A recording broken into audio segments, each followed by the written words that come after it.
Come on guys, his name is in the studio for crying out loud. No, we're not talking about that scene. It never happened. They ask you how you are, you just have to say that you're fine. In the beginning, video games were basic, large clusters of pixels that moved with player input. Think Pong or Tetris. But as technology developed, they started to resemble movies more and more. First it was the 3D worlds, then it was the introduction of proper cutscenes. Eventually, by the late 1990s, video games even had music and stories to match Hollywood's most expensive hits. Metal Gear Solid, Max Payne, Eco, and Silent Hill 2 are just some examples of turn of the millennium franchises that made the world sit up and realise that we weren't in Kansas anymore.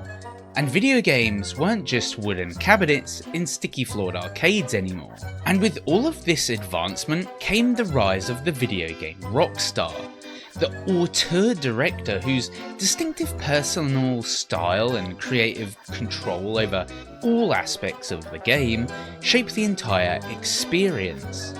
In cinema, these are the names like Ridley Scott, James Cameron, or Martin Scorsese. You don't need to know what the movie is about, you just need to know they directed it. And video games are no different. But there's also a deeper question at play when it comes to the rock stars of gaming. And that is, what happens when there are no more gaming rock stars? It's a question that I certainly didn't consider until recently, when events at major studios and publishers seriously reshaped how we go about the business of video games. So, in this video, we're going to talk about 5 of the most prominent video game directors, how they got to where they are today, what makes their games so unique, and why nobody is taking their place once their careers are over. So, grab your favourite snacks and beverage, and join me as we find out what happens when there are no more video game rock stars.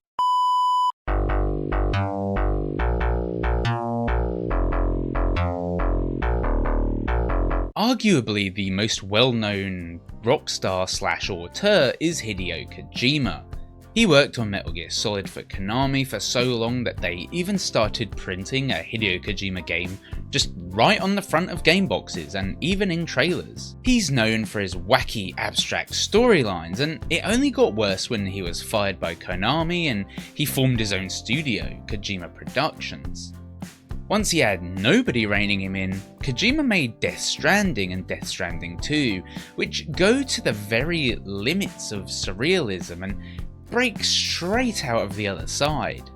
I mean, the man had become known for turning cutscenes into movies ever since we reached the end of Metal Gear Solid 4 and were forced to watch the madness unfold. But now, it was completely unfettered.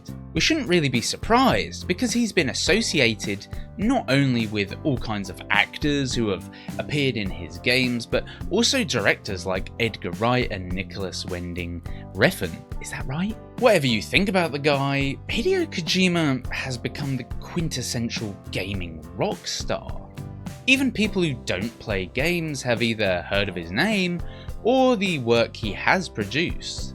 And there is no denying that Kojima has increasingly stamped his personal style on his projects to the point that you can now tell that he was simply in the room when the game was created whenever you see a new Kojima Productions trailer. Come on guys, his name is in the studio for crying out loud. Kojima might be the king of crazy, but Sam Lake is the king of Nordic noir. Starting out barely as an adult, Lake was involved with Remedy right from its basement beginnings, writing the narrative for Max Payne. I have a video on the whole history of Remedy, so you should go check that out. Like, I'm pointing all over the place, but like, just search Remedy. I need the views, please. He took inspiration from prominent writer Stephen King, and that can be seen in both Max Payne's scarier moments, but also as a through line throughout Lake's career, and is most noticeable in Alan Wake. Despite being so young at the time, Lake and his Remedy colleagues really pioneered Finland's gaming scene and brought it into the spotlight. It's crazy how he went from this to being on stage with Jeff Keighley decades later. Lake wasn't just the writer and model for Max Payne, however. He went on to play a crucial role in the Alan Wake, Quantum Break and Control franchises. Like the other gaming auteurs on this list, most people have an image of Sam Lake pop into their heads when you mention the name Remedy. It's really hard to imagine a world where the two aren't connected, but that's what this video is about. I know, I'm getting there, just hold on. Ueda is perhaps the least known on this list, but he is the Japanese mastermind director behind Ico, Shadow of the Colossus, and The Last Guardian for Team Ico at PlayStation's now defunct Japan studio. So while you might have to have a more distinctive taste for Japanese games that run poorly and have no voice acting, but do tell a beautiful story anyway, to know who Ueda is, there's just no denying that when you play one of his games, you know it. I mean, this guy made a game where you hunt a bunch of massive beasts in boss fights on the PS2 and turned it into a storytelling masterpiece that brings grown men to tears. No, we're not talking about that scene. It never happened.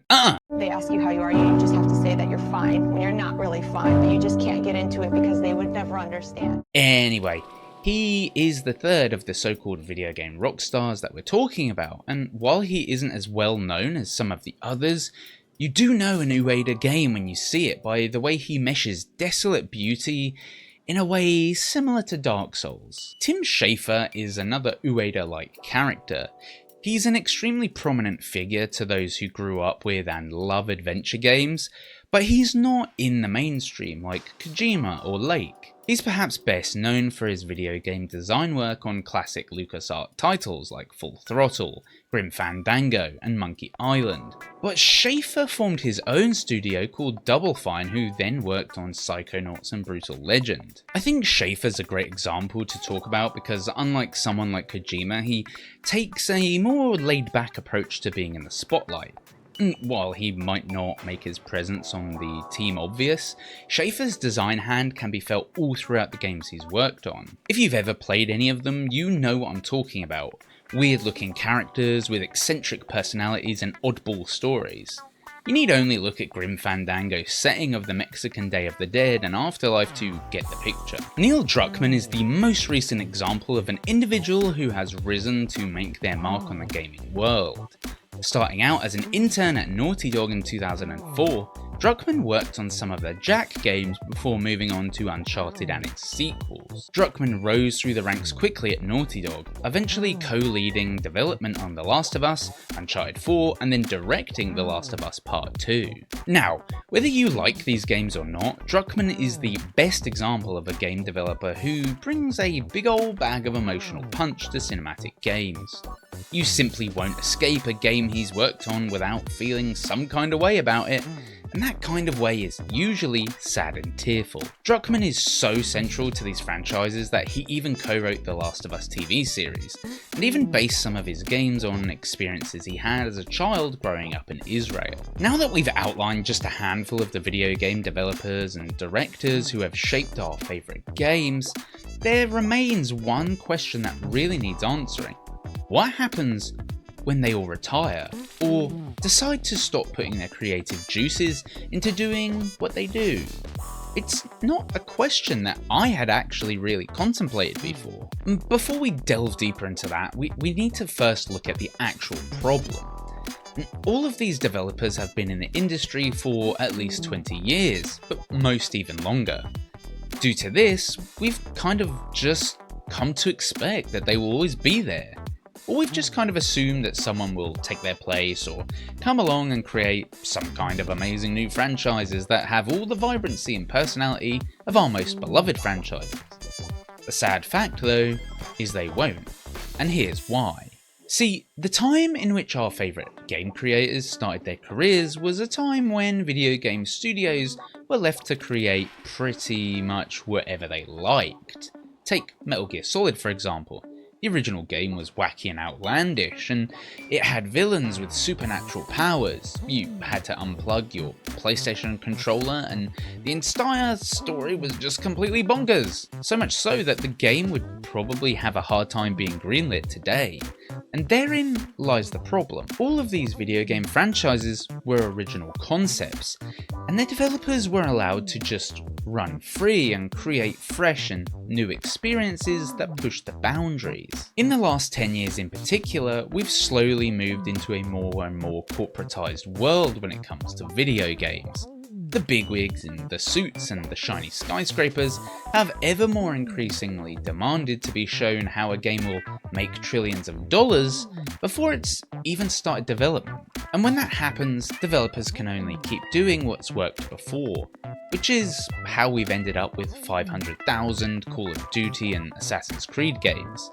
There's no longer any room for risk-taking on imaginative new game ideas. The age of video game auteurs making their mark on the industry by dreaming up innovative games is clearly over, with the top dogs at major publishers and studios just looking to cash in with subscriptions and live service models. We need only look at the most recent events at Xbox to see just how far up the chain this has spread, with layoff after layoff despite companies earning record-breaking profits. Of course, there are still exceptions to this trend, with the likes of Kojima, Lake and others that we've talked about, but that just brings me to my point.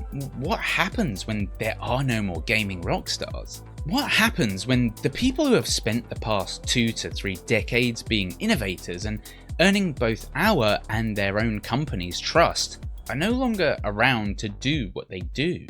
I don't want to sound alarmist, but I think the answer is that we'll continue to see a decline in the major companies like Ubisoft, Activision, and even Kojima Productions at some point. I mean, the man's not getting any younger. Indie developers have been picking up the innovation torch and carrying it for a while now, and I think we'll see that trend only continue to grow as crowdfunding directly from players allows us to vote with our wallets. The next 10 to 15 years are going to be filled with uncertainty, and I think we're just going to see more and more cuts to staff at the traditional studios as game directors either quit due to lack of creative freedom that they're allowed, or because they've been forced to create sequels to the same franchise over and over again until nobody buys them anymore and the money dries up. Without trying to overstate it, we really kind of are in the end times of traditional video game development. Xbox brought a bunch of studios and then fired everyone. Their new big strategy is to create Netflix for games, which is the dullest thing I've ever heard. PlayStation seemed to be giving up on its VR innovations. Nintendo just made a slightly larger Switch and made us pay a boatload of money for it. Heck, even Kojima just made Death Stranding 2, a sequel to his last game, where you walk around carrying heavy things and peeing in bottles. It's going to be up to individuals and small groups of developers to come up with great new game ideas, then work tirelessly into the night after clocking out of their day jobs.